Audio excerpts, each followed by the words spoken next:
₱10 milyon para sa isang gabi at sa gabing yon kailangan mabuo ang tagapagmana ng mga Santillan.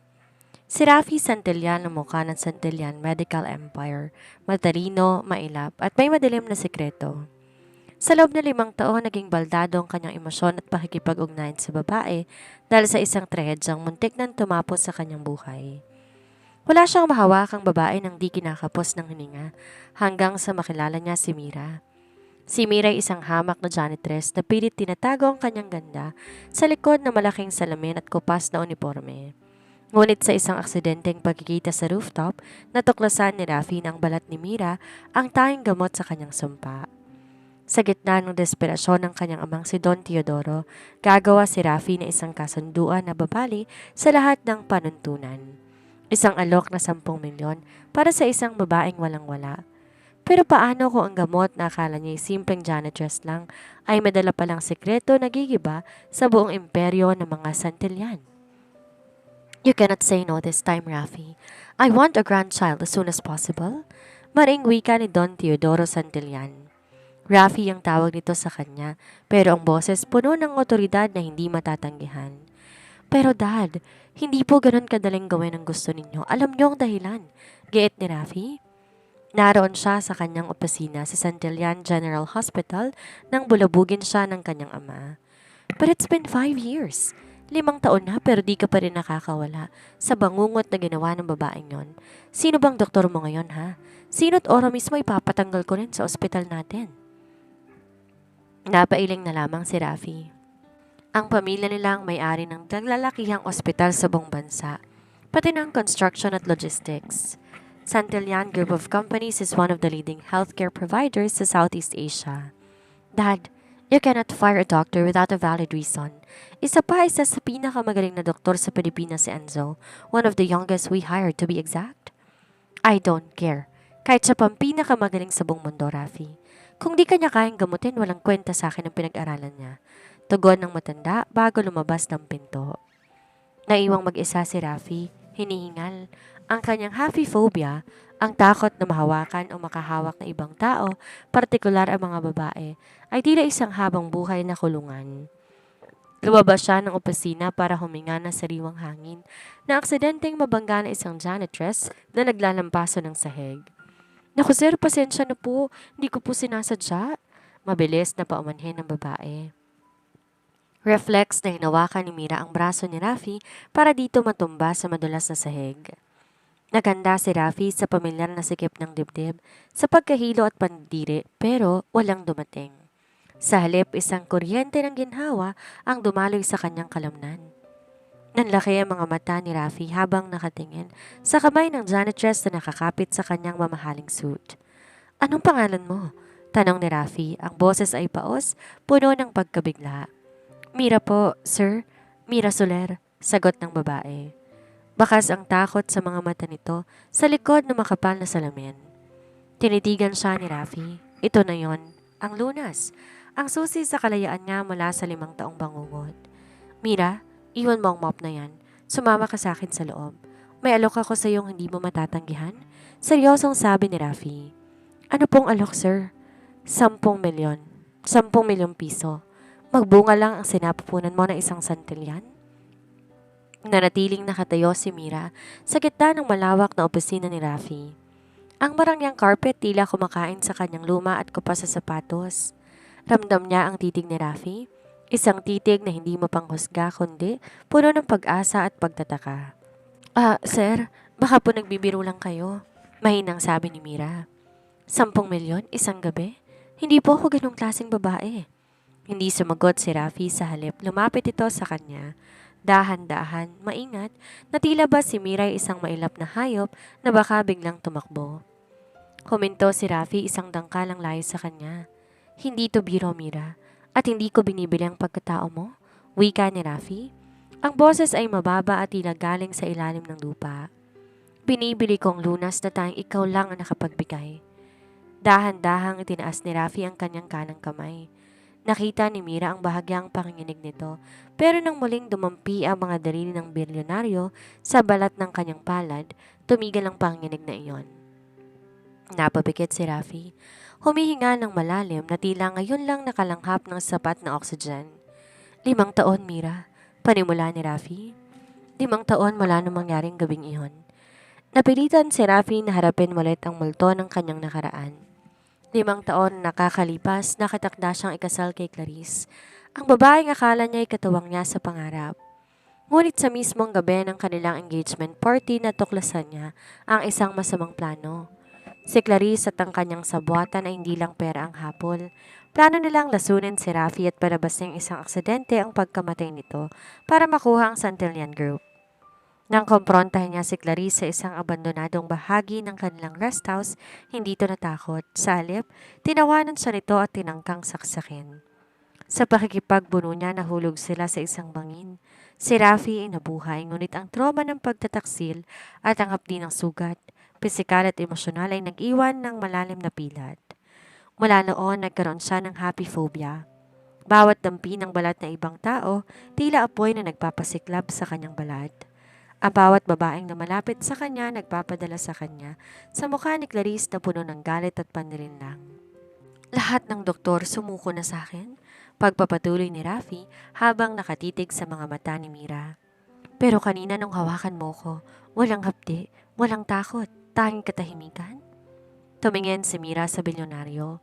Nakita niyang lungkot na nakakubli sa likod ng kapangyarihan nito. Pero may sarili rin siyang krus na pinapasan. Kailangan ko ang pera, Sir Rafi. Pag-amin ni Mira, ang boses ay nanginginig. Ang kapatid ko ay nasa ICU ng ospital na ito. Siya ang dahilan kung bakit kahit janitress lang ako rito'y tinitiis ko. Pero di ko alam kung kaya kong ibigay ang hinihingi ninyo. Ang magkaanak sa isang taong hindi ko naman mahal. Isang mapait ng ngiti ang sumilay sa labi ni Rafi. Hindi kailangan ng pag-ibig sa kontratang to, Mira. Kailangan lang natin isa't isa para sa sarili nating kaligtasan. Ikaw, para sa buhay ng kapatid mo, at ako, para sa kalayaan ko mula sa nakaraan. Humarap si Rafi sa malaking bintana ng kanyang opisina, tanaw ang buong syudad. 10 milyon. Sagot ko lahat ng hospital bills ng kapatid mo. Ilipat natin siya sa pinakamagandang suite at bibigyan kita ng buhay na hindi mo pinangarap sa kapalit na isang tagapagmana. Napatigal ang mundo ni Mira. Ang tunog ng monitor sa ICU ng kanyang kapatid ay tila umalingaw-ngaw sa kanyang pandinig. Ito na ang himalang hinihintay niya, pero may kalakip itong napakabigat na kondisyon. Paano kung pag-aalangan ni Mira? Paano kung di ako mabuntis kaagad? Humarap si Rafi. Ang kanyang mga mata, determinadong tignan ang bawat emosyon ni Mira. Mananatili ka sa tabi ko hanggang sa mangyari yon. Magpapanggap kang asawa ko sa harap ng aking ama at kapag nakuha na natin ang gusto natin, malaya ka na. 1 taon, Mira. Bigyan mo ko ng 1 taon ng buhay mo at ibibigay ko sa iyong kinabukasan ng pamilya mo. Dahan-dahang binitawan ni Mira ang hawakan ng kanyang mop. Ang kanyang mga kamay na sanay sa mabigat na trabaho, dahan-dahang lumapit sa mesa ni Rafi, kung saan nakalatag ang isang blankong tseke. Pirmahan mo na, Mira, at simulan natin ang paglalaro sa tadhana, hamon ni Rafi. Di akalain ni Mira na ang 10 milyong pisong pinirmahan niya ay magdadala sa kanya sa isang mundong akala niya ay sa telebisyon lamang nag-i-exist. Pagbaba niya sa itim na Rolls Royce, bumungad sa kanyang isang mansyon na tila palasyo, ang Santillan Estate. Mula ngayon, hindi ka na janitress, Mira. Isuot mo to. Bungad sa kanya ni Rafi pagpasok nila sa loob. Inabot nito ang isang paper bag mula sa isang kilalang luxury brand. Ano to, sir? Isang sutla na pantulog. At huwag mo na akong tawaging sir. Sa loob ng bahay na to, lalo na kapag nandyan si Dad. Asawa kita. Tawagin mo akong Rafi?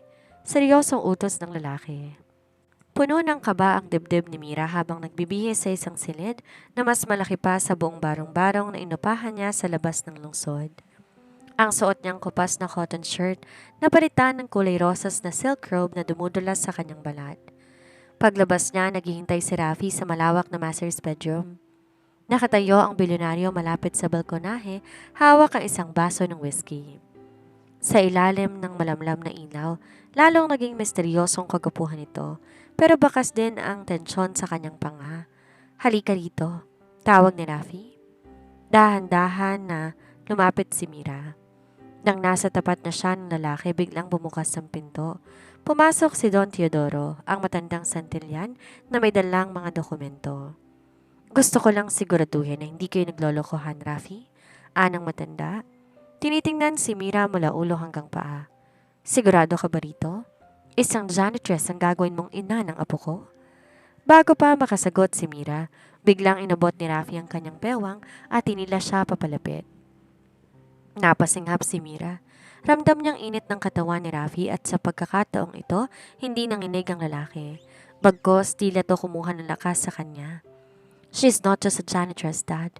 She's the only woman who can stand my presence. Isn't that what you want? A child? Na let us be. Matapang na sagot ni Rafi. Nang makaalis ang matanda, hindi agad binitawan ni Rafi si Mira. Nanatili silang magkayakap sa gitna ng silid. Ang katahimikan ay nabasag lamang ng malakas ng kabog na puso ni Mira. Sir Rafi, wala na si Don Teodoro? Pupwede mo na akong bitawan, bulong ni Mira. Sa halip na bumitaw, mas lalong dinikit ni Rafi ang kanyang mukha sa leeg ni Mira. Huminga siya ng malalim. Nilalanghap ang amoy ng sabon at murang pabango ng dalaga. Sabi ko sa'yo, ikaw lang ang gamot ko. Paos na wika ni Rafi. Sa loob na 5 taon, pakiramdam ko, patay ang katawan ko. Pero pag malapit ka, nararamdaman kong buhay ako. Pero ang kontrata natin ang sabi ninyo, anak lang ang kailangan ninyo. Paalala ni Mira. Kahit nararamdaman niya ang unti-unting paglambot ng kanyang sariling tuhod. Humarap si Rafi sa kanya, ang mga mata ay nanginginig sa kakaibang emosyon. Hindi tayo makakabuo ng anak kung mananatili tayong estranghero sa isa't isa, Mira. Kailangan mong matutunang hawakan ako. Kailangan mong turuan ang katawan ko na hindi ka kaaway. Nilagay ni Rafi ang mga kamay ni Mira sa kanyang dibdib. Dito, pakiramdaman mo ang bilis ng tibok nito. Ikaw ang gumagawa niyan. Sa gabing yon, walang nangyaring matindi, ngunit nagsimula ang isang malalim na koneksyon. Pinatulog ni Rafi si Mira sa kanyang tabi, hindi bilang isang gamit kundi bilang isang sandigan. Habang tulog si Mira, isang tawag ang natanggap ni Rafi mula sa kanyang private investigator. Sir Rafi, nahanap na namin ang record ni Mila Soler bago siya naging janitress. Wika ng boses sa kabilang linya. Hindi siya basta-basta. May koneksyon siya sa pamilya ng babaeng nanakit sa inyo 5 taon ang nakakaraan. Naniga si Rafi. Tiningnan niya ang payapang mukha ni Mira na natutulog sa tabi niya. Isang malaking twist ang bumalaga sa kanya. Ang babaeng inakala niyang lunas ay baka ang mismong laso na uubos sa kanya. Hindi nakatulog si Rafi sa natitirang bahagi ng gabi. Ang impormasyong natanggap niya tila isang malamig na tubig na ibinuhos sa nagbabaga niyang pag-asa. Habang ang mahimbing na si Mira ay nakayakap sa kabilang unan, titig na titig si Rafi sa kanya. Sino ka ba talaga, Mira Flor Soler? Tanong niya sa sarili. Lunas ka ba? O bahagi ng isang mas malaking plano para tapusin ako? Kinabukasan, maagang umalis si Rafi para makipagkita kay Dr. Enzo Galvez, ang kanyang matalik na kaibigan at doktor. Sa loob ng kanyang pribadong klinika sa Santillan General, nilatag ni Rafi ang mga dokumentong nakuha ng kanyang investigator. Enzo, tingnan mo to. Si Mira Soler ay nagtrabaho bilang research assistant sa kumpanya ng mga magulang ni Clarice bago ito bumagsak 5 taon ang nakakaraan. Seryosong sabi ni Rafi. Nanlaki ang mga mata ni Enzo habang binabasa ang file. Wait, Rafi. Kung assistant siya ni Clarice doon, imposibleng hindi kaya namumukhaan. Bakit siya pumayag sa kontrata?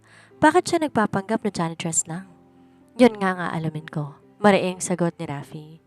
Kailangan kong malaman kung ang hindi pag-atake ng phobia ko sa kanya ay totoo o kung may ginagamit siyang kemikal o pabango para manipulahin ang senses ko. Pero Rafi, yung clinical test mo kagabi, normal ang heart rate mo nung kasama mo siya. Physical reaction doesn't lie. Paalala ni Enzo.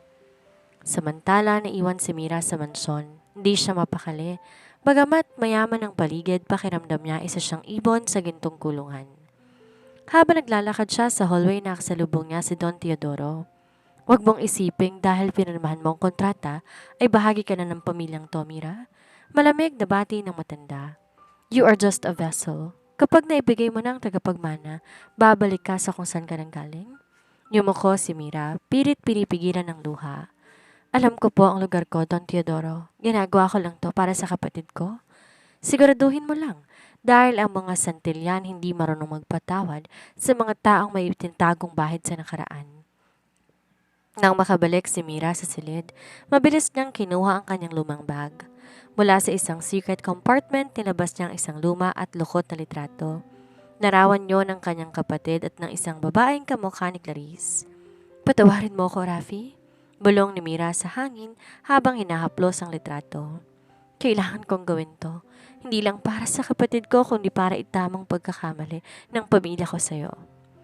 Pagdating ng gabi, bumalik si Rafi na may dalang kakaibang aura. Mas malamig, mas mapang-uri. Pagpasok niya sa kwarto, nadatnan niya si Mira na nag-aayos ng kanyang mga gamit. Mira, tawag niya. O Rafi, nandyan ka na pala. Di na natapos ni Mira ang sasabihin dahil bigla siyang sinandal ni Rafi sa pader. Malapit, sobrang lapit. Nararamdaman ni Mira ang mabilis na paghinga ng lalaki. Inaasahan niya na makikita ang takot sa mga mata ni Rafi pero galit ang nakita niya. Bakit hindi mo sinabi sa akin? Tanong ni Rafi. Ang alin po? Nakilala mo si Clarice na nagtrabaho ka para sa pamilyang sumira sa buhay ko? Mulyaw ni Rafi. Plano ba to? Pinadala ka ba nila para tuluyan akong baliwin? Nanginig ang buong katawan ni Mira. Hindi Rafi, makinig ka. Oo, nagtrabaho ko sa kanila pero wala akong alam sa mga plano nila. Nung nalaman kong gagawin ni Clarice sa'yo, tinangka akong pigilan siya pero tinanggal nila ako at pinagbanta ng buhay ng kapatid ko. At bakit ngayon lang? Bakit ka nagpanggap na janitress? Dahil wala na akong mapuntahan. Sinira nilang pangalan ko. Ang tayong paraan para mabantayan ng kapatid ko ay pumasok sa ospital niyo nang walang nakakakilala sa akin. Umiiyak na sagot ni Mira. Rafi, totoong nararamdaman mo kapag hinahawakan kita. Walang halong pandaraya yon dahil simula pa noon pa man sa malayo gusto na kitang iligtas. Sandaling natigilan si Rafi. Sa gitna ng kanyang galit may bahagi ng kanyang puso na gustong maniwala. Dahan-dahan niyang binaba ang kanyang depensa. Ang kamay na nasa pader dahan-dahang lumipat sa pisngi ni Mira. Pinupunasan ang mga luha nito. Kung nagsisinungaling ka, Mira, sisiguraduhin kong pagsisisihan mo ang gabing pinirmahan mong kontrata. Mulong ni Rafi. At kung nagsasabi ako ng totoo? Hamon ni Mira.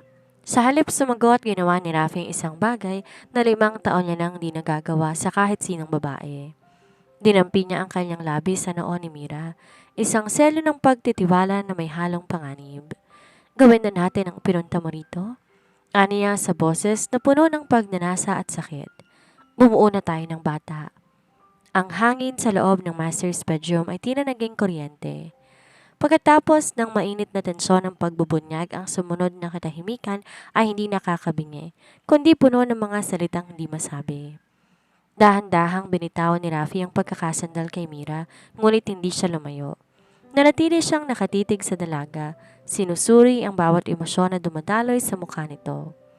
Ang galit na kanina lamang ay nagbabaga sa kanyang dibdib, unti-unting napapalitan ng isang kakaibang pangangailangan.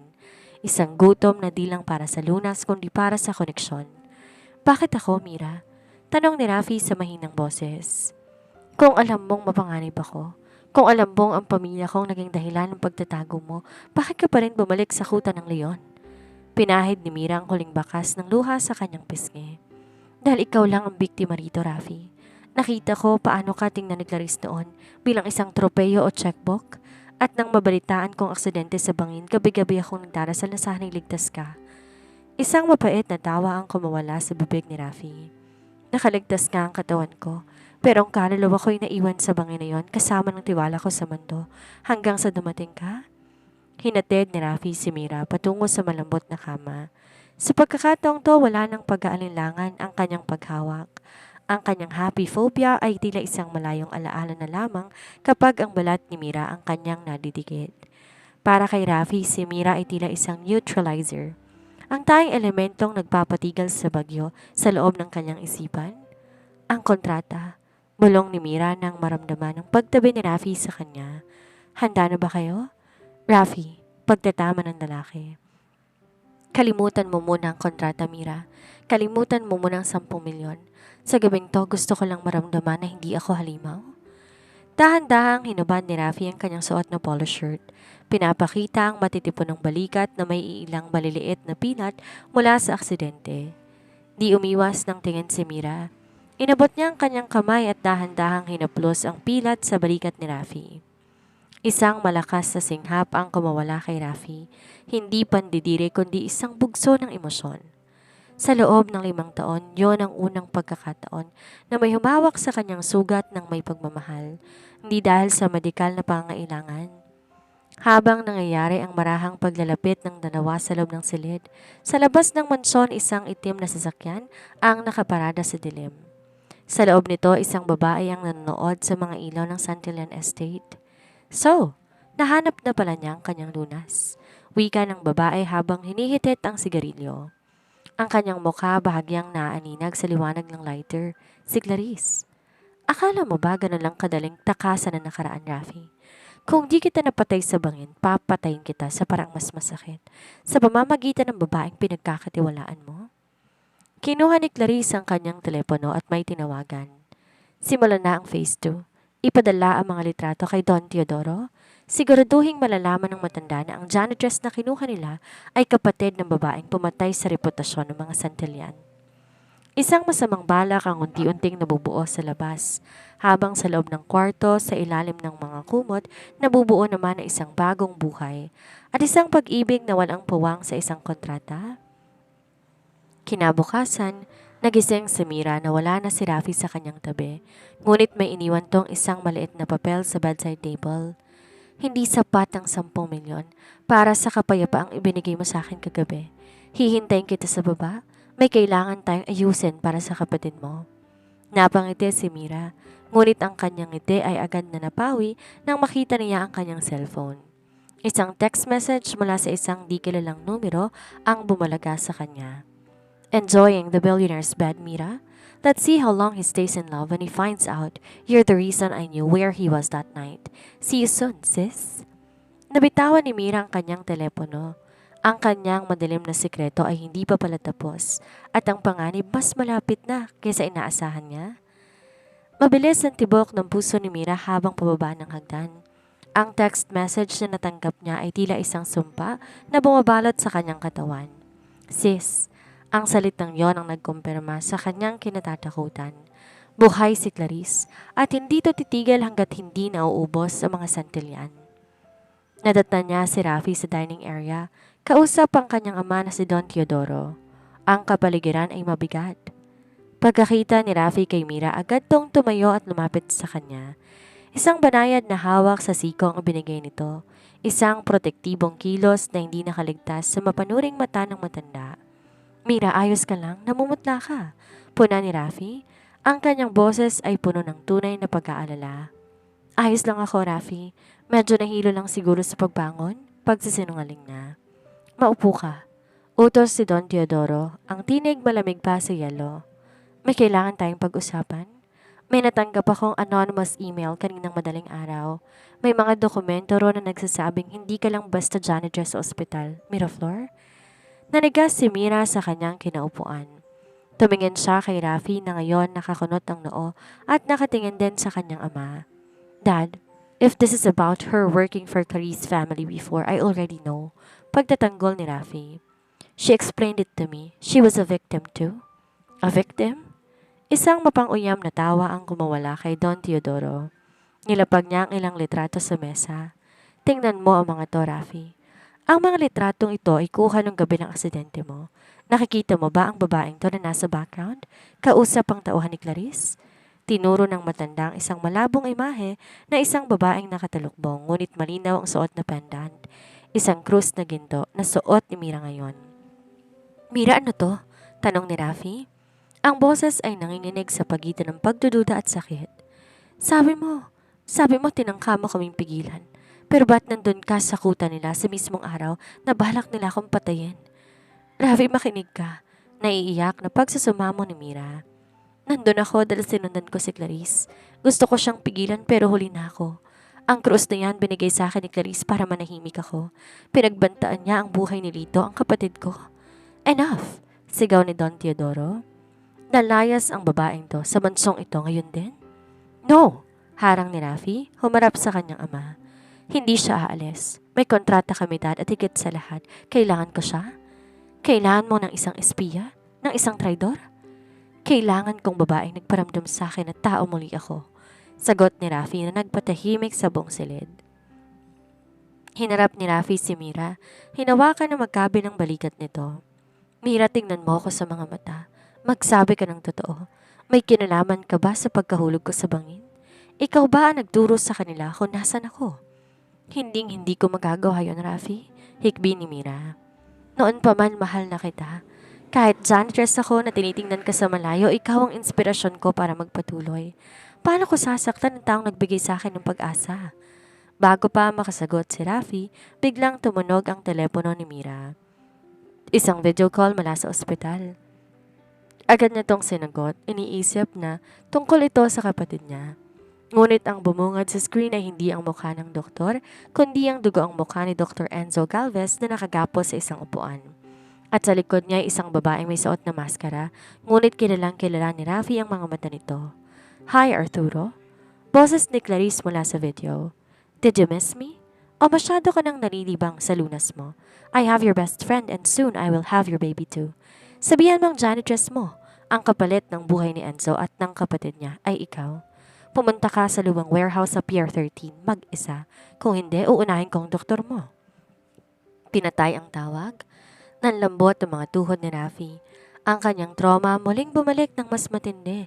Ang hininga niya ay naging mabilis. Ang kanyang paningin nagdidilim. Rafi, huminga ka! Sigaw ni Mira habang niyayakap ang lalaki. Sa gitna ng kanyang panic attack, naramdaman ni Rafi ang init ni Mira, ang kanyang lunas. Ngunit sa pagkakataong ito, alam ni Rafi na ang kanyang kaligtasan ay may katumbas na napakamahal na presyo. Mira, bulong ni Rafi habang pilit na ikinakalma ang sarili. Hindi ka lalabas ng bahay na ito. Ako ang pupunta. Tatapusin ko ito. Hindi, Rafi. Ako ang dahilan kung bakit kanya nahanap. Ako ang tatapos nito. Determinadong sabi ni Mira. Isang twist ang hindi inaasahan ni Clarice. Si Mira isang hindi lang hamak na janitress. Sa loob ng 5 taon ng pagtatago, natuto siyang lumaban. At ngayon, ang lunas ni Rafi ay magiging kanyang panangga. Ang ulan ay tila nakikiramay sa bigat ng nararamdaman ni Rafi at Mira. Sa loob ng sasakyan patungong Pier 13, walang nagsasalita. Pinilit ni Mira na sumama sa kabila ng pagbabawal ni Rafi. Hindi niya kaya na hayaan ang lalaking mahal niya na harapin ang kanyang pinakamalaking bangungot ng mag-isa. Rafi, tandaan mo ang turo ni Dr. Enzo. Bulong ni Mira habang hinahawakan ng nanginig na kamay ni Rafi. Ang takot nasa isip lang. Ako ang angkla mo. Kapag naramdaman mong nilalaman ka ng dilim, isipin mo ko. Tumango si Rafi, pilit na kumakalma. Huwag kang lalayo sa akin, Mira. Kung may mangyaring masama, tumakbo ka, iligtas mo ang sarili mo at ang posibleng buhay na nasa loob mo. Pagdating sa Pier 13, bumungad sa kanilang isang lumang warehouse na amoy kalawang at dagat. Sa gitna ng malawak at madilim na espasyo, nakatali si Dr. Enzo, puno ng pasa ang mukha. Sa itaas na bahagi ng catwalk nakatayo si Clarice, hawak ang isang remote control na konektado sa mga tangke ng gas sa paligid. Bravo! The knight in shining armor and his Cinderella cleaner. Tawa ni Clarice. Ang kanyang boses ay tila kiskis ng kutsilyo sa pandinig ni Rafi. Masyado ka nang naging malambot, Rafi. Nakalimutan mo ba ang pakiramdam nung nahulog tayo sa bangin? Ang hapde, ang sakit? Pakawalan mo si Enzo, Clarice. Ako ang kailangan mo, hindi ba? Eto na ako, sigaw ni Rafi. Gusto ko kayong magdusa pareho, sagot ni Clarice. Tinutok ang isang baril kay Mira. Ikaw, Miraflor, ang lakas ng loob mong agawin ng lalaking dapat ay sa akin. Kala mo ba hindi ko alam na ikaw ang nag-alaga sa kanya sa malayo? Na ikaw ang nagbigay impormasyon sa mga pulis noon? Nagulat si Rafi, tumingin kay Mira. Oo, Rafi. Pag-amin ni Mira habang dahan-dahang naglalakad tungo sa harap ni Rafi para maging harang. Akong tumawag sa mga otoridad noon, pero bago sila makarating nahulog na kayo. At ang krus na ito hindi to bigay ni Clarice. Ninakaw ko to sa kanya para maging ebidensya, pero ginamit niyang kapatid ko para manahimik ako. Talak ng talak. Mulyaw ni Clarice at kinalabit ang barel. Mabilis tinulak ni Rafi si Mira sa likod ng mga container. Ang bala tumama sa braso ni Rafi. Rafi! Sigaw ni Mira. Ayos lang ako. Singhal ni Rafi bagaman namumutla siya dahil sa dumadaloy na dugo. Ang kanyang phobia tila nag-trigger. Ang amoy ng dugo, ang trauma ng baril ay nagpadilim sa kanyang paningin. Ngunit sa gitna ng panghihina, nakita niya si Mira. Tumayo ang dalaga di bilang isang janitress, kundi bilang isang babaeng handang pumatay para sa kanyang mahal. Kinuha ni Mira ang bakal na tubo sa gilid at mabilis inakyat ang catwalk sa bilang bahagi. Clarice! Sigaw ni Mira. Mabilis tumatakbo patungo sa kinalalagyan ng kalaban. Nagulat si Clarice sa bilis ni Mira. Nagpaputok muli siya pero dahil sa madilim at madalas na paligid, sumablay ito. Nagpag-abot ang dalawa sa itaas ng catwalk. Sa ibaba, pilit kinalaga ni Rafi si Enzo habang iniinda ang sakit ng kanyang sugat. Rafi, ang gas! Babala ni Enzo nang mapansin ang tumatagas na usok mula sa mga tangke. Sa itaas, nasampal ni Clarice si Mira, dahilan para malaglag ang salamin nito. Dito lumitaw ang tunay na ganda ni Mira, mga matang puno ng determinasyon. Hindi mo na siya masasaktan muli, wika ni Mira. Sinanggaban niya si Clarice at sabay silang bumagsak mula sa catwalk patungo sa isang tumpok ng mga sako ng bigas sa ibaba. Sa gitna ng kaguluhan, isang malakas na pagsabog ang narinig mula sa likurang bahagi ng warehouse. Ang apoy ay mabilis na kumalat. Mira, nasan ka? Sigaw ni Rafi. Pilit hinahanap ang dalaga sa gitna ng makapal na usok. Nakita niya si Mira nakadagan kay Clarice na nawalan na ng malay, ngunit isang malaking poste ang babagsak sa kinalalagyan niya. Sa sandaling yon, di nagdalawang isip si Rafi. Kahit ang buo niyang katawan sumisigaw sa takot na mahawakan ng kahit ano, tumakbo siya at sinulo ang poste gamit ang balikat para di maipit si Mira. Alis na rito, Mira. Dalhin mo si Enzo sa labas. Utos ni Rafi. Ang mga kalamnan nanginginig sa bigat. Hindi kita iiwan, Rafi? Sige na, may mga polis na sa labas. Iligtas mo ang anak natin. Sa huling sandali bago tuluyang gumuho ang bahagi ng warehouse, isang grupo ng SWAT ang pumasok at nailabas sila. Ngunit bago mawalan ng malay si Rafi, naramdaman niya ang labi ni Mira sa kanyang noo. Gising ka, Rafi, hindi ka mamamatay. Tapos na ang bangungot? Bulong ni Mira. Ang puting kisame ng VIP suite sa Sandilan General Hospital ang unang bumungad kay Rafi. Ang amoy ng gamot at ang tunog ng heart monitor ay pamilyar, ngunit may kakaiba sa pagkakataong to.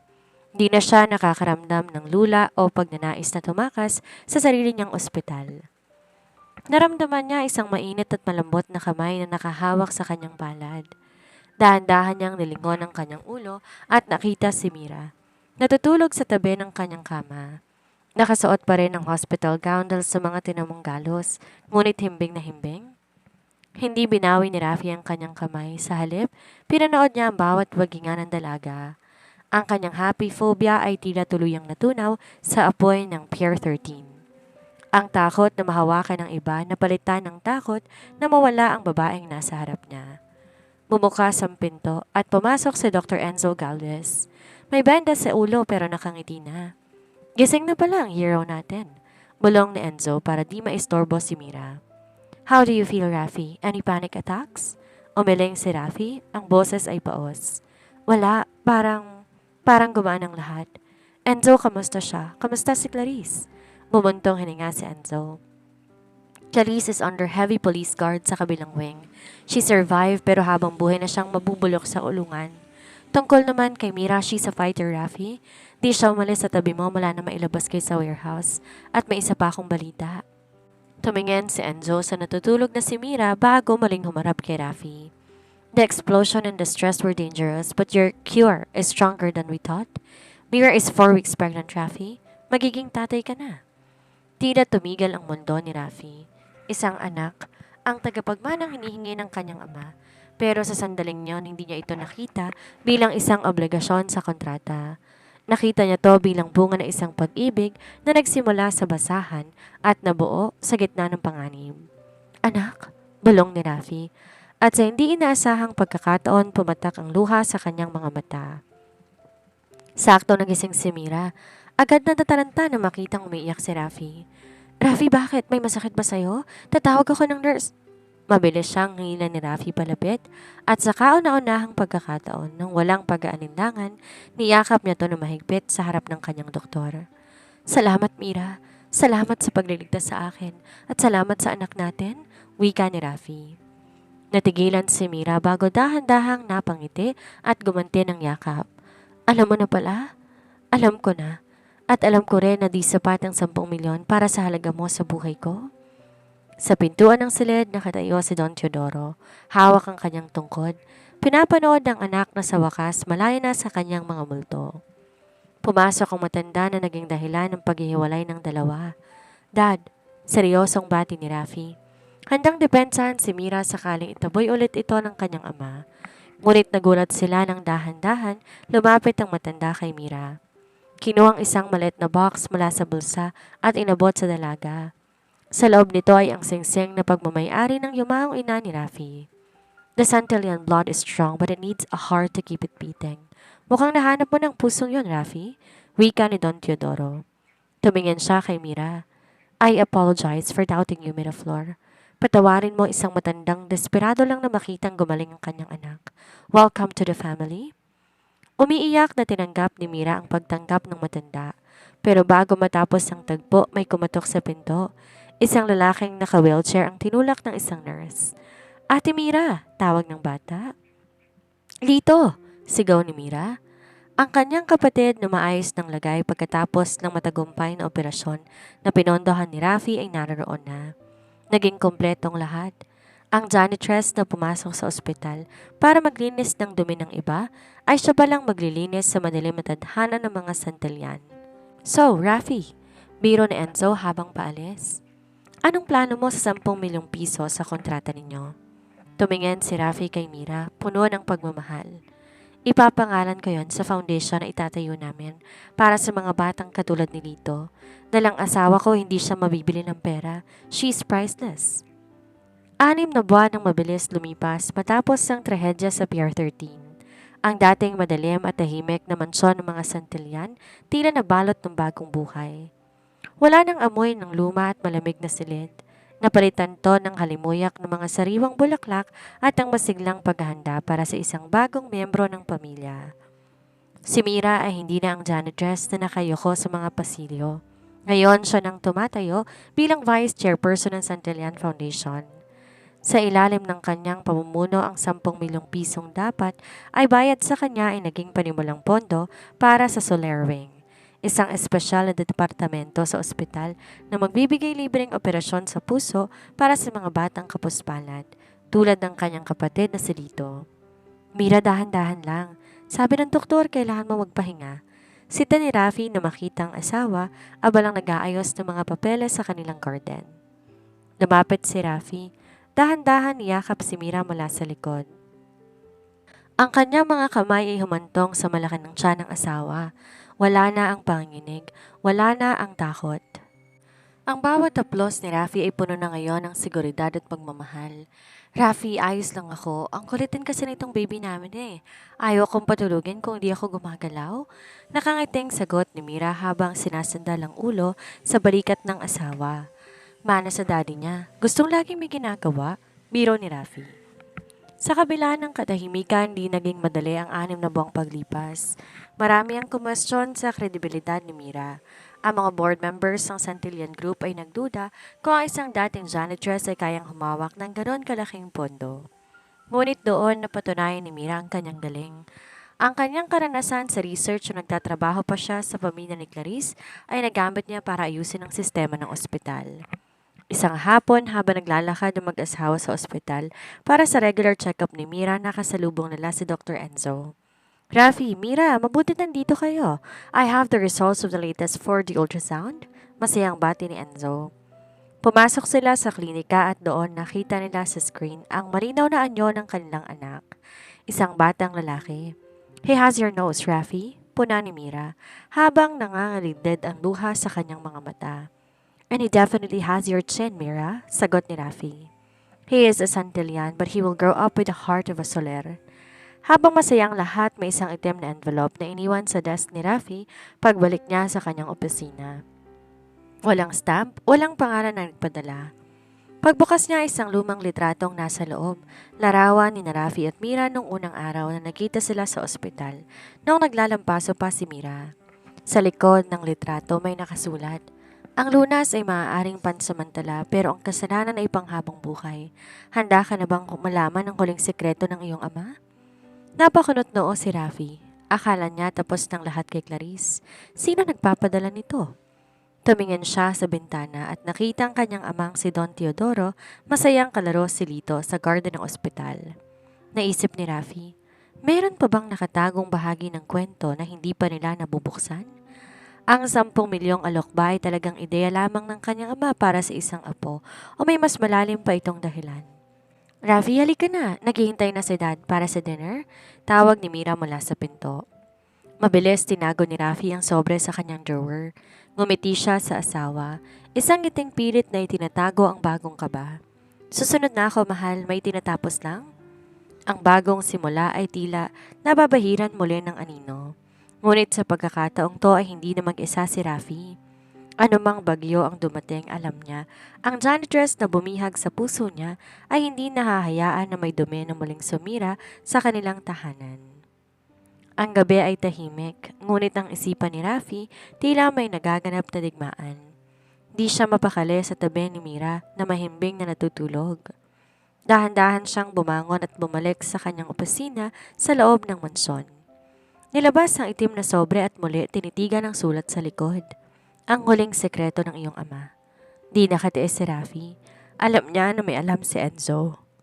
Na hindi nito sinasabi. Tinawagan niyang kaibigan sa kalaliman ng gabi. Enzo, kailangan natin mag-usap ngayon din. Huwag mong sasabihin kay Mira. Mariing utos ni Rafi. Pagkalipas ng 30 minuto, dumating si Enzo sa mansyon. Bakas sa mukha nito ang pag-aalangan. Pagkakita sa itim na sobre, napabuntong hininga ang doktor at napaupo sa tapat ni Rafi. Sabi ko na nga ba, hindi ito mananatiling sikreto habang buhay. Panimula ni Enzo. Anong ibig mong sabihin? Ano ang alam mo na hindi ko alam, Enzo? Nilabas ni Enzo ang isang lumang medical record mula sa kanyang bag. Isang record mula sa Santillan General Hospital, 2 taon na ang nakakalipas. Ang pangalang nakasulat sa itaas, Elena Soler, ang ina ni Mira at Lito. Alam mo bang di aksidente na si Mirang napiling janitress sa ospital natin? Tanong ni Enzo. Nung namatay ang ina ni Mira, namatay siya sa loob ng ospital natin dahil sa isang maling operasyon. Isang medical malpractice na kinasangkutan ng isang batang surgeon noon? Nariga si Rafi. Sino? Ang ama mo, Rafi. Si Don Teodoro. Mahinang sagot ni Enzo. Hindi pa bihasa ang ama mo noon at nagkamali siya. Para di masira ang pangalan ng mga Santillan, binayaran ng ilang opisyal at ipinalabas na natural cause ang kinamatay ni Elena. Ang pamilya Soler na iwang lugmok sa utang at kahirapan. Tila gumuho ang mundo ni Rafi. Ang 10 milyong alok ni Don Teodoro, hindi pala lang yun para sa isang apo. Yon ay isang anyo ng blood money. Isang paraan para pambayad sala sa kasalanang ginawa nito sa pamilya ni Mira nang hindi inahantad ang katotohanan. Kaya pala ganon kadali sa kanya natanggapin si Mira. Bulong ni Rafi. Ginagamit niya ang asawa ko para patawarin ang sarili niya? Rafi, makinig ka. Ang ama mo nagbago na. Kaya niya ginawa ang kontrata ay dahil gusto niyang ibalik sa mga Soler ang nararapat sa kanila sa paraang hindi mo siya kamumuhian. Paliwanag ni Enzo. Di napansin ng dalawa na sa likod ng pinto ng opisina nakatayo si Mira. Narinig niyang lahat. Ang kanyang mga kamay nakahawak sa kanyang tiyan, nanginginig sa matinding emosyon. Ang ospital na nagligtas sa kanyang kapatid ay siya rin palang ospital na kumuha sa buhay ng kanyang ina. Pumasok si Mira sa loob ng silid. Ang kanyang mukha ay maputla at puno ng luha. Mira! Gulat na tawag ni Rafi. Kaya ba ako naririto, Rafi? Tanong ni Mira. Ang boses niya ay puno ng pait. Kaya ba ako ang lunas mo? Dahil ang pamilya niyong dahilan kung bakit kami naghirap? Isang malaking bayad sala lang ba ang lahat ng to? No, Mira, I didn't know. Maniwala ka, ngayon ko lang din nalaman. Pagsusumamo ni Rafi habang sinusubukang lapitan ng asawa. Ngunit lumayo si Mira. Ang tiwalang binuo nila sa loob ng maraming buwan ay tila nabitak sa isang iglap. Ang 10 milyon ang pag-aalaga ninyo kay Lito. Lahat pala yun ay dahil sa konsensya ninyo, hindi dahil sa mahal ninyo ko. Mira, makinig ka. Huwag mo akong hawakan, Rafi. Sa pagkakataong to, hindi dahil sa phobia ni Rafi, kundi dahil sa sakit na nararamdaman niya. Kailangan kong mapag-isa. Kailangan kong isipin kung paano ko titingnan ang anak natin na bunga ng isang pamilyang pumatay sa nanay ko. Mabilis na lumabas si Mira ng silid habang humahagulhol sa hallway. Nakasalubong niya si Don Teodoro. Nakatingin ng matanda sa kanya, ang mga mata puno ng pagsisisi. Ngunit tuloy na ang lahat para sa mga paliwanag. Ang masayang tahanan ng mga Santillan muling nabalot ng dilim. Isang lihim na matagal itinatago, ngayon naging metsa ng isang bagong sigalot na mas matindi pa sa anumang trauma. Ang bawat hakbang ni Mira palayo sa opisina ni Rafi, tila nagpunit sa kanyang puso. Ang marangyang mansyon na dati tinuturing niyang kanlungan, tila naging isang malamig at mapanghusgang kuta. Ang katotohanan ay mas masakit pa kaysa anumang sampal, na ang kanyang buong buhay sa loob ng 6 na buwan ay nakatayo sa ibabaw ng isang pundasyon gawa ng kasinungalingan at blood money. Mira, mag-usap tayo please, sigaw ni Rafi habang hinahabol siya sa hallway. Ngunit hindi huminto si Mira. Mabilis siyang pumasok sa kanilang silid at kinuha ang kanyang lumang bag. Ang bag na dala niya noong siya ay janitress pa lamang. Hindi siya kumuha ng mamahaling alahas. Hindi siya kumuha ng pera. Tanging mga gamit ni Lito at litrato ng kanilang ina ang kanyang dinala. Aalis ako, Rafi. Hindi ko kayang huminga rito. Wika ni Mira nang maabutan siya ni Rafi sa pintuan. Saan ka pupunta? Gabi na, Mira. Isipin mo ang kalagayan mo ang anak natin. Pagmamakaawa ni Rafi. Ang kanyang happy phobia ay tila tuluyang naglaho. Napalitan ng matinding takot na mawala ang babae na nagbigay sa kanya ng buhay. Hinawakan niya ang kamay ni Mira, mahigpit, nanginginig. Ang anak natin. Mapait na ngumiti si Mira habang nakatingin sa kanyang tiyan. Paano ko sasabihin sa kanya paglaki niya na ang kanyang lolong dahilan kung bakit di niya nakilala ang kanyang lola Elena? Na ang buhay niya ay naging kapalit ng pananahimik ng pamilya ko. Gagawin ko lahat, Mira. Haharapin natin si Dad. Pananagutin siya kung kailangan. Huli na, Rafi. Ang tiwala kapag nabasag. Di na kayang buuin ng 10 milyon o kahit ng 100 milyon. Sa labas ng mansyon na datna nila si Don Teodoro. Nakatayo sa ilalim ng ulan. Tila hinihintay ang hatol sa sariling kasalanan. Mira, mahinang tawag ng matanda. Patawarin mo ko. Noong nakita kita sa ospital na nagtatrabaho bilang janitress, alam ko, ikaw ang anak ni Elena. Nakita ko ang mga mata niya sa'yo, kaya ako ginawa ang kontrata. Gusto kong ibalik lahat ng kinuha ko sa inyo. Binabalik? Sigaw ni Mira sa harap ng matanda. Hindi niyo maibabalik ang 5 taong paghihirap namin. Hindi niyo mababalik yung mga gabing umiiyak si Lito dahil sa gutom habang kayo natutulog sa ginto. Ang pagtulong niyo hindi galing sa puso, kundi galing sa takot na mabulgar ang baho ninyo. Di nakasagot ang matanda. Yumuko. Ang tungkod ay nanginginig sa kanyang kamay. Humarap si Mira kay Rafi. Huwag mo kong sundan, Rafi. Kung gusto mo talagang patunayan na mahal mo ako, bigyan mo ako ng panahon. Panahon para mahalin muli ang sarili ko nang walang anino ng mga Santillan. Sumakay si Mira sa isang taxi na kanyang tinawagan.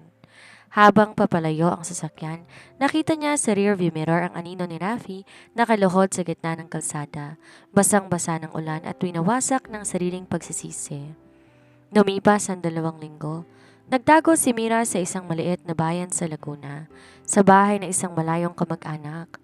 Doon sinubukan niyang maging payapa. Ngunit bawat gabi, ang amoy ng pabango ni Rafi ay tila humahabol sa kanyang panaginip. Isang araw, habang siya'y naglalakad sa pamilihan, nakita niya ang isang headline sa pahayagan. Santillan Medical Group, CEO, Rafaelo Santillan, bumaba sa pwesto. Don Teodoro Santillan, sinuko ang sarili sa mga otoridad para sa isang kasong medical malpractice 2 taong na nakakalipas. Nabitawan ni Mira ang bitbit na basket. Di niya akalaing gagawin yun ni Rafi at ng kanyang ama. Sinuko ang kanilang reputasyon, ang kanilang kapangyarihan, ang kanilang kalayaan para lang sa isang bagay, ang makuhang kanyang kapatawaran. Ngunit bago pa siya makabawi sa gulat, isang pamilyar na itim na sasakyan ang huminto sa harap niya. Hindi to Rolls Royce, isang simpleng sasakyan lang. Bumaba si Rafi, gusot ang damit, tila di natulog ng maraming araw pero ang mga mata puno ng determinasyon. Mira, tawag niya. Wala ng mga santilya na kinatatakutan mo. Wala ng mga lihim. Ako na lang to.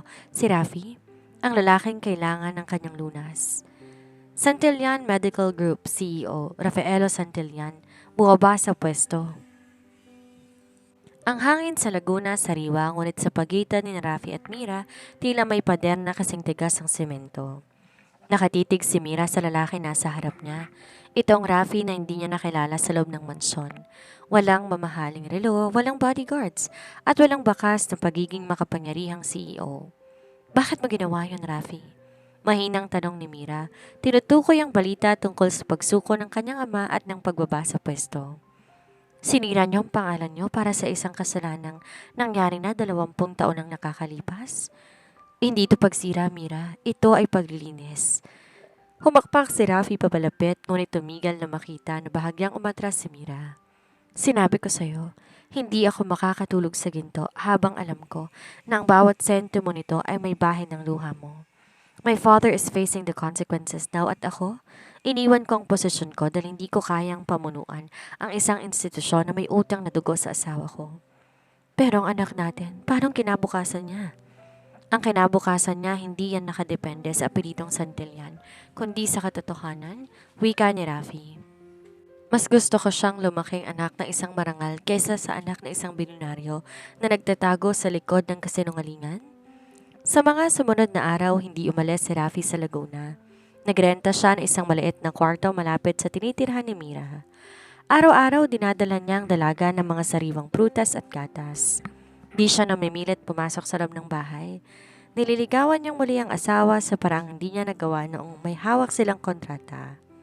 Isang hapon, habang tinutulungan ni Rafi ang mga lokal na mangingisda sa lawa, isang bagay na hindi gagawin ng dating Rafi, nakita siya ni Mira mula sa malayo.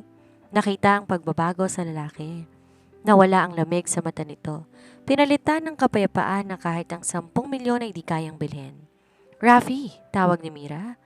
Mabilis lumapit si Rafi. Pinupunasan ng pawis sa kanyang noo. Bakit? May kailangan ka ba?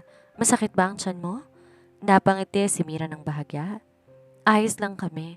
Gusto ko lang sabihin na ang kapatid ko, si Lito ay nagtatanong na kung nasa ng Kuya Rafi niya. Hinahanap ka niya. Nagdingding ang mga mata ni Rafi. Pwede ko ba siyang bisitahin? Pumasok ka na sa loob. Huwag kang magpanggap na mangingisda rito. Biro ni Mira na nagpagaan sa atmosfera sa pagitan nila. Ngunit sa gitna ng kanilang muling paglalapit, isang masamang balita ang dumating mula sa Maynila. Ang pagbaba ni Rafi sa pwesto ay nag-iwan ng vacuum sa Santillan Group at may mga mapagsamantalang kamag-anak at business rivals na balak tuluyan pabagsakin ng kumpanya, pati na ang Soler Wing na itinayo para sa mga mahihirap. Tumawag si Dr. Enzo. Rafi, kailangan mo nang bumalik. Sinubukan nilang i-liquidate ang assets ng foundation. Kapag nangyari yon, mawawalan ng pondo ang mga operasyon ng batang tulad ni Lito. Ginigipit nila tayo dahil sa iskandalong kinasangkutan ni Don Teodoro. Dapat itig si Rafi sa telepono. Tumingin siya kay Mira na nakikinig din. Kailangan mong bumalik, Rafi, sabi ni Mira.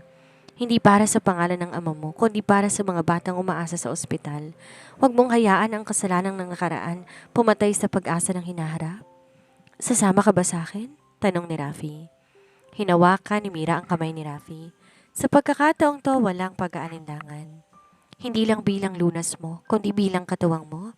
Tatapusin na to ang laban na to, Rafi, magkasama.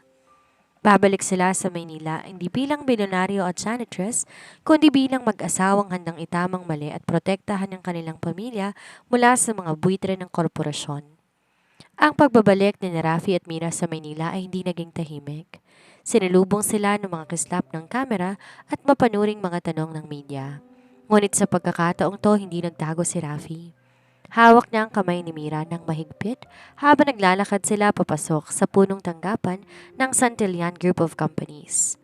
Sa loob ng malawak na boardroom nakaupo ang mga board members, mga lalaking nakasuot ng mamahaling suit at tila mga buitreng naghihintay ng huling hininga ng kumpanya. Sa gitna nila ay si Julian Santillan, ang pinsan ni Rafing matagal nang naghahangad ng kanyang pwesto. Rafaelo, di ko akalaing magpapakita ka rito matapos mong ipahiyang pamilya natin. Bungad ni Julian na may mapang-uyam ng ngiti. At isinama mo pa ang sanhi ng ating iskandalo. Hindi siya sanhi ng iskandalo, Julian. Siyang biktima ng kasalanang matagal niyong kinonsente. Malamig na tugon ni Rafi. Naupo siya sa dulo ng mesa habang si Mira tumayo sa kanyang tabi, kalmado at may otoridad.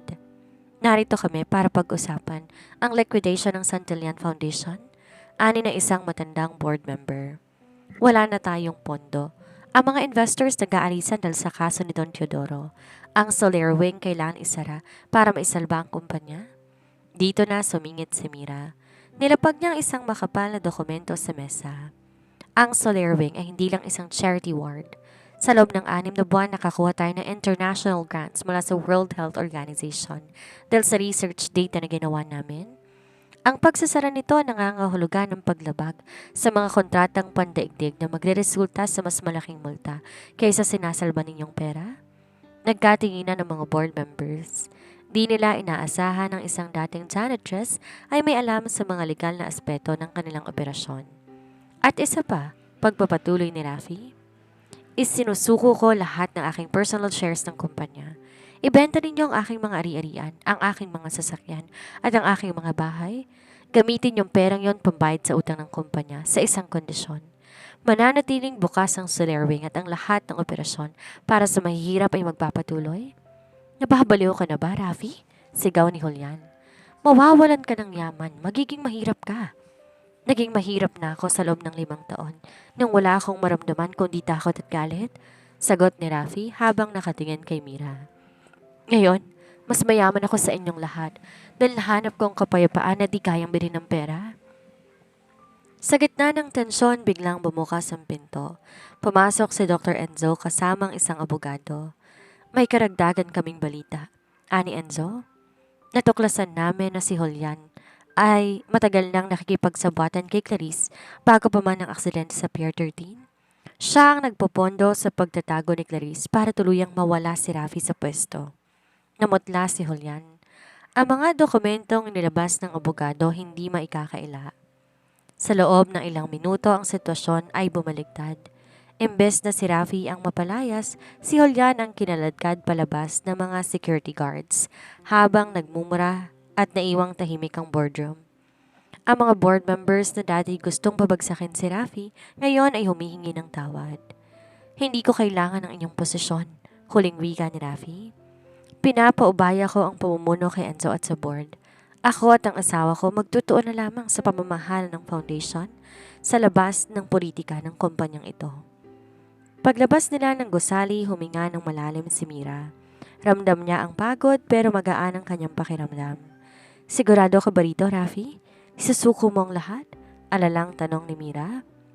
Niyakap siya ni Rafi sa gitna ng mataong kalsada. Walang pakialam kung may makakakita sa kanila. Hindi ko sinuko ang lahat, Mira. Sinuko ko lang ang mga bagay na naglalayo sa atin. Meron pa tayong sapat para sa isang simpleng buhay at higit sa lahat malaya na tayo. Habang naglalakad sila palayo sa gusali ng Santillan, isang tawag ang natanggap ni Mira mula sa ospital. Mrs. Santillan, ito na po ang resulta ng inyong stress test. Maayos pong lahat, pero mukhang hindi lang isa ang baby na nasa sinapupunan ninyo.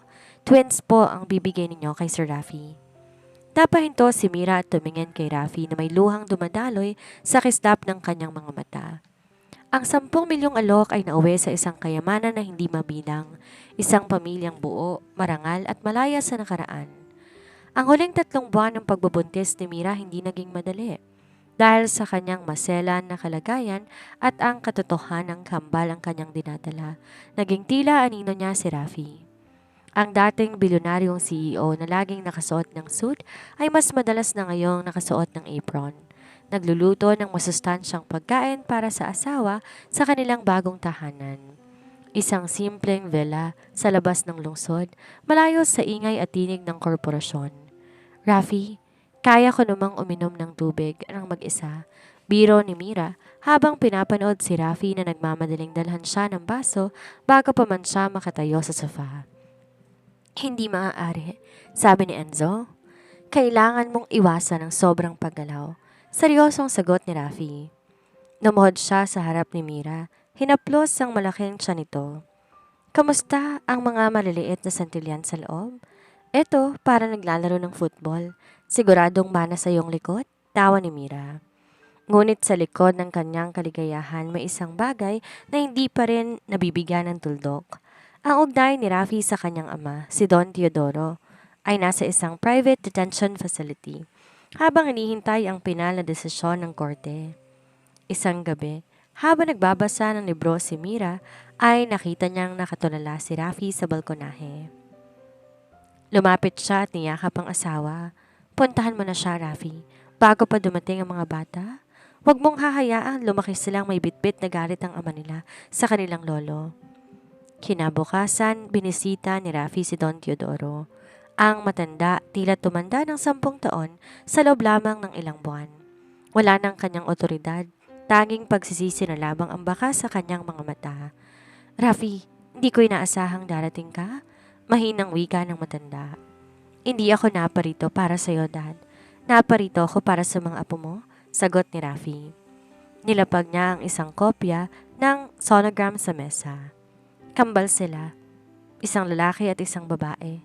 Gusto kong malaman mo na kahit anong mangyari, pinatawad ka rin ni Mira. At kung kaya kanyang patawarin, susubukan ko rin gawin yun. Naiyak ang matanda. Salamat, Rafi. Salamat sa pagpili sa tamang landas. Pagbalik ni Rafi sa bahay, sinalubong siya ng isang matinding kaba. Nakita niya ang sasakyan ni Enzo sa labas. Mabilis siyang tumakbo papasok at nadatnan si Mira na hinihingal. Hawak ang kanyang tiyan. Rafi, ang panabigan ko, pumutok na? Sigaw ni Mira. Enzo, anong gagawin natin? Panik na tanong ni Rafi. Ang kanyang dating trauma ay tila sumisilip. Pero nang hawakan ni Mira ang kamay niya, naging kalmado siya. Dali na natin siya sa ospital. Ngayon din, utos ni Enzo. Sa loob ng delivery room ng Santillan General, ang ospital na naging saksi sa kanilang simula, naganap ang pinakamahalagang laban ni Mira. Hawak ni Rafi ang kanyang kamay sa buong proseso. Wala ng gwantes, wala ng takot sa mikrobyo o sapi ng lahat. Tanging ang pagnanais na makitang ligtas ang kanyang pamilya. Pagkalipas ng ilang oras ng hirap at pag-ari, dahilan dalawang magkasunod na iyak ang umalingaw sa buong silid. Congratulations, Rafi and Mira. You have a healthy baby boy and a beautiful baby girl. Masayang anunsyo ni Enzo. Nilapag ang mga sanggol sa dibdib ni Mira. Umiiyak si Rafi, di dahil sa sakit, kundi dahil sa labis na pasasalamat. Ang 10 milyong alok na nagsimula bilang isang malamig na transaksyon ay nagbunga ng 2 buhay na puno ng pag-asa. Anong ipapangalan natin sa kanila? Bulong ni Mira, habang pagod na pagod pero masaya. Ang lalaki ay Rafael para maalala niya ang pagbangon, wika ni Rafi. At ang babae Elena para sa ina mo, para manatili ang kanyang alaala sa pamilyang ito nang may dangal. Hinalikan ni Rafi ang noo ni Mira. Sa sandaling yon alam nilang tapos na ang lahat ng pagsubok. Sila'y hindi na lang bilyonaryo at janitress. Sila ay isang pamilya na binuo ng katotohanan. Isang buwan, matapos isilang sina Rafael at Elena, ang mansyong Santillan na dati ay tila isang malamig na museo, naging isang buhay na tahanan. Ang bawat sulok puno na ng mga gamit ng mga sanggol, amoy ng baby powder at ang paminsan-minsan na dulot ng sabay na pag-iyak ng kambal. Para kay Rafi ang pagiging ama ang naging pinal na gamot sa kanyang trauma. Wala nang takot sa kanyang mga mata.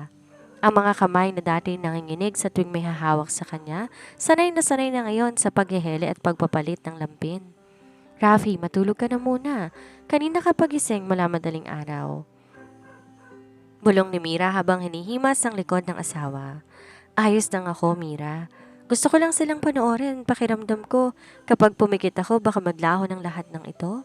Sagot ni Rafi habang nakatingin sa dalawang anghel na himbing sa kanilang crib.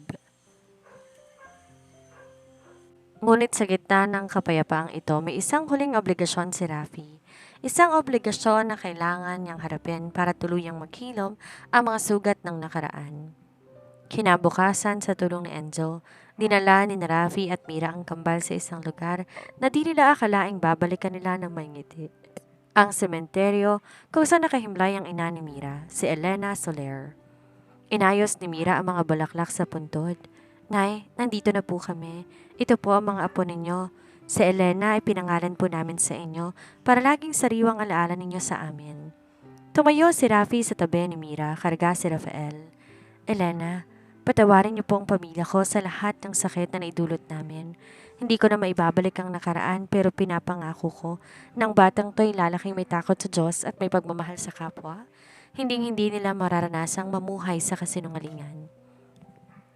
Isang malamig na simoy ng hangin ang tila yumakap sa kanila. Isang senyales na marahil may kapayapaan na ring mararamdaman ang kaluluwa ng ina ni Mira.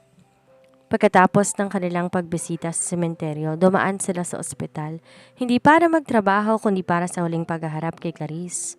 Ang korte naglabas na ng sentensya, habang buhay na pagkabilanggo para sa kanyang mga krimen. Ngunit dahil sa kanyang mental na kondisyon, pansamantala siyang inilagak sa psychiatric ward ng ospital. Nakatitig si Clarice sa bintana nang pumasok si Rafi at Mira. Na makitang dalawa na may dalang mga sanggol, biglang nagbagong kanyang mukha. Nawala ang galit. Pinalitan to ng isang hungkag na titig. Rafi, mahinang tawag niya. Ang ganda ng mga bata.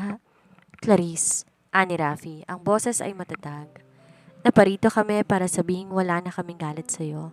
Ang galit ay isang laso na ayaw naming ituro sa mga anak namin. Harapin mo ang parusa ng batas pero sa aspeto ng aming mga puso, malaya ka na. Umiyak si Clarice. Isang iyak na hindi humihingi ng awa kundi iyak ng isang tao na sa wakas natalo ng pag-ibig na hindi niya kailanman naintindihan. Salamat at patawad, bulong ni Clarice. Paglabas ni Rafi at Mira ng ospital, sinalubong sila ni Lito na kayo malusog na at nag-aaral na sa isang prestihiyosong eskwelahan. Kasama niya si Don Teodoro na pansamantalang pinayagan ng korte na makalabas dahil sa kanyang lumalalang kondisyon sa kalusugan. Sa ilalim ng house arrest. Lolo! Lolo! Sigaw ni Rafael, ang sanggol sa bisig ni Rafi. Tila nakikilala ang kanyang lolo. Kinuha na matandang santilya ng kamay ng kanyang apo. Salamat, Mira. Salamat sa pagbibigay sa amin ng pagkakataong maging buo muli. Ngumiti si Mira kay Rafi. Ang 10 milyong alok ay isa na lamang malayong kwento. Ang tunay na kayamanan ay narito sa harap nila, isang pamilyang nagmula sa pagkakaiba, dumaan sa apoy ng pagtataksil, ngunit nanatiling matatag dahil sa kapatawaran. Tara na sa bahay, aya ni Rafi. Tara na, sagot ni Mira. Dahil doon tayo tunay na magsisimula. 5 taon ang lumipas sa tila isang mabilis na agos ng tubig. Ang Santillan Solar Foundation ay hindi na lang isang maliit na sangay ng ospital. Ito ang naging sentro ng pag-asa sa buong bansa. Ngunit sa likod ng tagumpay na ito, ang pinakamalaking tagumpay ni Rafi at Mira ay makikita sa loob ng kanilang tahanan. Rafael, Elena, huwag kayo masyadong tumakbo, madulas ang damo. Sigaw ni Mira habang nag-aayos ng picnic basket sa malawak na garden ng kanilang bagong guest house sa Tagaytay. Ang kambal ay 5 taong gulang na. Si Rafael ay carbon copy ng kanyang ama. Matalino at seryoso sa mga laro, habang si Elena na may nakuha ang mapungay na mga mata at mapagmahal na puso ni Mira. Lumapit si Rafi kay Mira, may dalang 2 baso ng juice. Wala nang bakas ng malamig at mailap na bilyonaryo. Ang kanyang mukha mas maaliwalas at ang kanyang mga galaw puno ng kagaanan. Hayaan mo sila, mahal. Kailangan nilang matutong madapa para malaman nila kung paano bumangon. Nakangiting sabi ni Rafi habang iniabot ang baso kay Mira. Tingnan mo si Lito. Mukhang mas napapagod pa kaysa sa kambal. Sa di kalayuan makikita ang kalaro ng kambal si Lito na ngayon ay isang masiglang binatilyo na. Si Lito ang naging paboritong tiyuhin ng kambal at siya ring naging katuwang ni Rafi sa pagpapatakbo ng ilang aspeto ng foundation. Isang mahalagang okasyon ang ipinagdiriwang nila sa araw na iyon, ang anibersaryo ng pagkakatatag ng Elena Soler Memorial Hospital. Ang unang pampublikong ospital na pinondohan ng buo ng pamilya Santillan bilang huling bahagi ng kanilang restitusyon. Bumukas ang pinto ng balkonahe at inilawa si Don Teodoro, na ngayon naka-wheelchair na ngunit bakas ang kapayapaan sa kanyang mukha. Ang kanyang kaso ay natapos na sa isang probation. Dahil sa kanyang katandaan at sa malaking tulong na kanyang naibigay sa paglilinis ng sistema ng ospital. Lolo! Sabay na sigaw ng kambal at tumakbo tungo sa matanda. Dahan-dahan lang mga apo. Tawa ni Don Teodoro habang niyayakap ang dalawa. May regalo ko sa inyo. Nilabas na matanda ang dalawang maliliit na badge. Nakasulat doon, Junior Volunteer. Gusto kong matutunan nyo na ang tunay na kapangyarihan ay wala sa perang nasa bangko, kundi sa dami ng taong natulungan ninyo. Wika ng matanda sa mga bata. Tumingin si Rafi kay Mira. Salamat Mira, dahil sa'yo, ang pamanang iiwan ko sa kanila ay hindi na mga lihim at trauma kundi katotohanan at serbisyo. Nang sumapit ang gabi habang mahimbing na natutulog ang lahat, naiwan si Rafi at Mira sa balkonahe, pinapanood ang mga bituin. Naalala mo pa ba nung inalok kita ng 10 milyon? Tanong ni Rafi habang hinahaplos ang buhok ni Mira. Natawa si Mira. Paano ko makakalimutan yun? Kala ko noon demonyong kaharap ko. Isang lalaking gustong bumili ng buhay para sa sarili niyang kagalingan? At paano mo ako nakikita ngayon? Humarap si Mira kay Rafi. Ang mga mata ay nagniningning sa ilalim ng liwanag ng buwan. Nakikita ko ang lalaking di lang gumaling, kundi natutong magmahal higit pa sa kanyang sarili. Nakikita ko ang aking tahanan. Nilabas ni Rafi ang maliit na kahon mula sa kanyang bulsa. Sa loob nito ay isang bagong singsing, isang brilyante na hugis patak ng luha, ngunit sumisimbolo sa kaligayahan. Mira Soler Santillan. 5 taon nakakalipas mula nang pirmahan mong kontratang yon. Pero ngayon wala na akong tseke. Ang dala ko lang ay ang aking buong buhay. Will you marry me again? Sa harap ng Diyos, sa harap ng ating mga anak at ng walang anumang kondisyon? Umiyak si Mira sa tuwa. Oo, Rafi. Kahit sa ang buhay, kahit ilang beses pa ako maging janitress sa ospital mo, ikaw at ikaw pa rin ang pipiliin ko. Sa ilalim ng kalangitan ng Tagaytay, ang huling bahagi ng kanilang masakit na simula ay tuluyan ng nabaon at ang isang bukas na puno ng pag-asa ang nagsimulang sumulat ng sarili nitong kasaysayan. Ang katedral na pupuno ng halimuyak ng mga puting rosas at peonies. Ngunit hindi ang karangyaan ng dekorasyon ang pinag-uusapan ng mga panauhin, kundi ang kwento ng 2 taong nasa harap ng altar. Ito ang kasal na hindi dinikta ng kontrata, di binayaran ng 10 milyon at hindi pilit na bunga ng isang lihim. Sa dulo ng mahabang pasilyo bumukas ang malaking pinto. Bumungad si Mira. Wala ng kanyang salamin.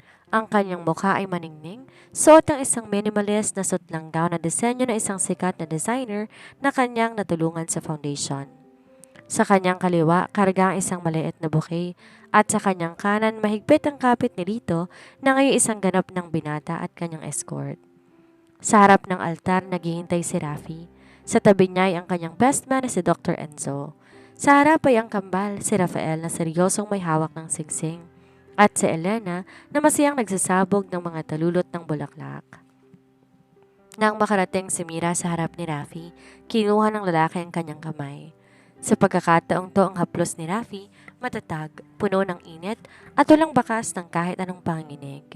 Mira, panimula ni Rafi sa kanyang wedding vows. Ang kanyang boses ay nanginginig sa matinding emosyon. Sabi nila, nung una kitang alokin ng 10 milyon, ako ang nagligtas sa iyo mula sa kahirapan. Pero ang totoo, ikaw ang nagligtas sa akin. Mula sa imperyong binuo ko, sa sarili ko. Pumasok ka sa buhay ko bilang isang janitress na maglilinis ng dumi ng ospital. Pero hindi ko akalain na ang lilinisin mo pala ay ang dumi sa puso ko. Ikaw ang aking lunas, ang aking tahanan at ang aking tadhana. Umiiyak ang mga panauhin. Pati na si Don Teodoro na nakaupo sa unang hanay. Tahimik na nagpapasalamat sa himalang nasasaksihan niya. Tumitig si Mira kay Rafi. Ang kanyang mga mata sumasalamin sa lahat ng hirap na kanilang dinaanan. Rafi, nagsimula tayo sa isang kasunduan na walang puwang para sa puso. Pero sa bawat haplos mo, sa bawat sakripisyo mo para itama ang mali ng nakaraan, natutunan ko na ang pag-ibig ay hindi lamang isang transaksyon. Hindi mo ko binili, Rafi. Pinili mo ko.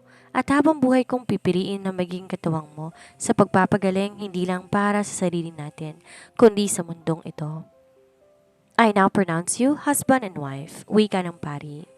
Nilika ni Rafi si Mira sa halap ng lahat, isang halik na sumisimbolo sa pagtatapos ng 5 taong bangungot at ang pagsisimula ng isang habang buhay na panaginip.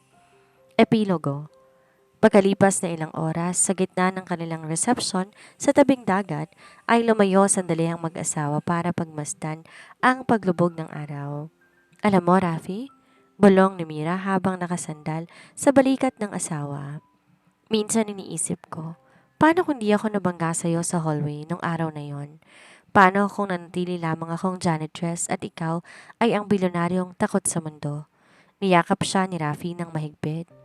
Hahanapin pa rin kita, Mira, dahil ang kaluluwa ko, laging makikilala ang lunas nito, kahit anong uniforme pang suot mo.